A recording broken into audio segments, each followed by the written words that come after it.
இயேசு கிறிஸ்துவின் இனிதான நாமத்தில் இன்றைய ஆவிக்குரிய சிந்தனைக்கு உங்களை அன்புடன் வரவேற்கின்றோம்.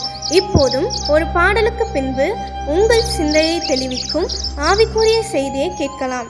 ஜீவதேவன் பின் செல்லுவோம், ஜீவ ஒளிதனை கண்டடைவோம்.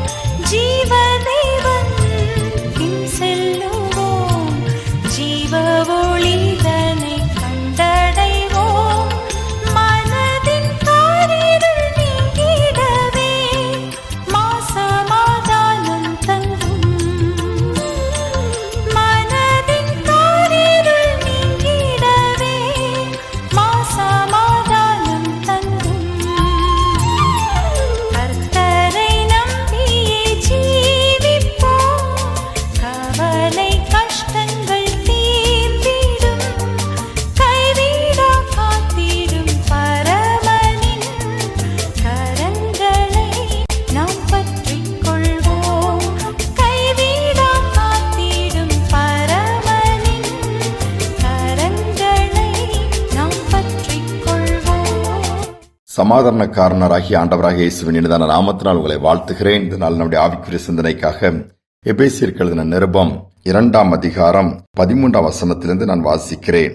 முன்னே தூரமாயிருந்த நீங்கள் இப்பொழுது கிறிஸ்து இயேசுவுக்குள் கிறிஸ்துவின் இரத்தத்தினாலே சமீபமானீர்கள்.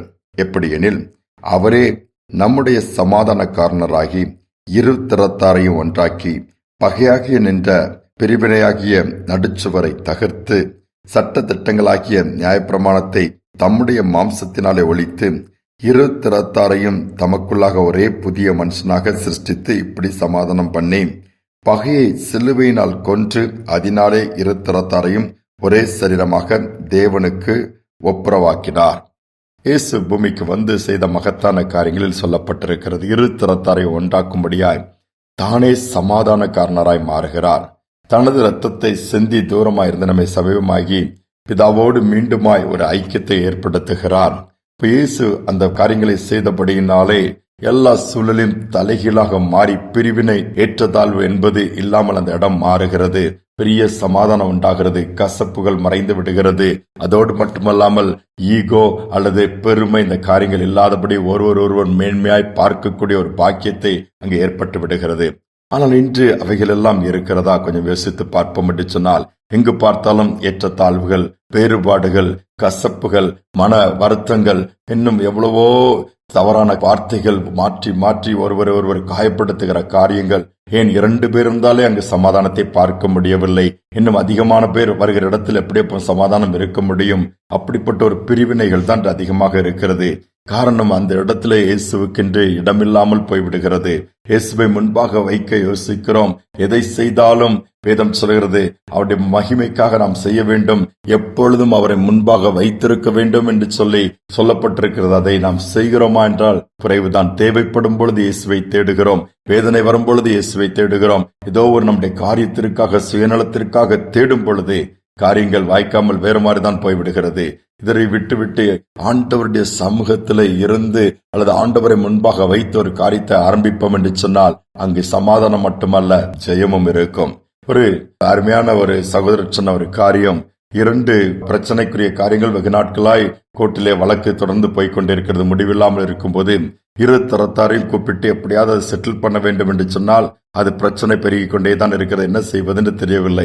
ஒரு நாள் 2 பிரிவினரையும் கூப்பிட்டு சமாதானம் பேசுவதற்கு அல்லது அதை செட்டில் பண்ணுவதற்காக ஒரு இடத்தை ஆயத்தம் பண்ணி அங்கு ஒரு கூட்டத்தை ஏற்படுத்தியிருந்தார்கள்.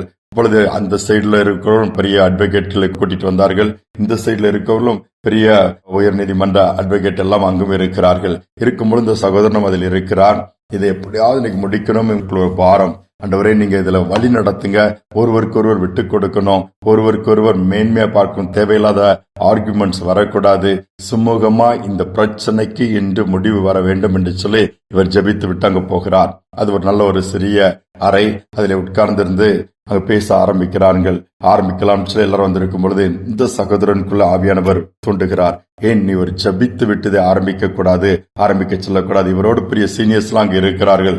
ஆனால் இவருக்குள்ள ஆவியானவர் துணை வந்து இவருக்கு எழுந்து பயப்படாமல் ஒரு சின்ன தாழ்மையான ஒரு வேண்டுகோள் என்று கேட்டாராம். இரு தரப்பினரும் வந்திருக்கிற எல்லாரும் என்னன்னு சொல்லி கேட்டாங்களா. சரி, நான் பேசுவதற்கு முன்பாக நான் ஒரு சின்ன ஜபம் பண்ணிடலாமா, நீங்க ஓகே தானான்னு சொல்லி கேட்கும் பொழுது எல்லாம் அப்படி பாக்குறாங்க.